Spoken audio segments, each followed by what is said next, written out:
বিসমিল্লাহির রহমানির রহিম।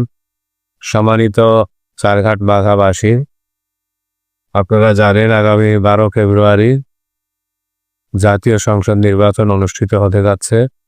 এই নির্বাচনে আমি মোহাম্মদ নাজমুল হক, বাংলাদেশ জামায়াতে ইসলামী মনোনীত রাজশাহী 6 চারঘাট বাঘা আসনে এমপি পদপ্রার্থী।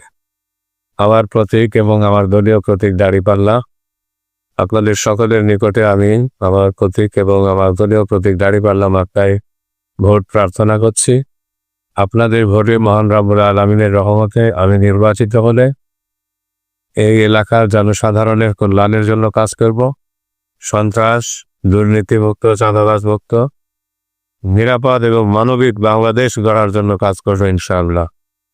পরিশেষে আপনাদের সকলের সুস্বাস্থ্য, দীর্ঘায়ু, কল্যাণ কামনা করে আমার জন্য দাঁড়িপাল্লা মার্কায় ভোট চেয়ে শেষ করছি। আসসালামু আলাইকুম ওয়া রাহমাতুল্লাহি ওয়া বারাকাতুহু।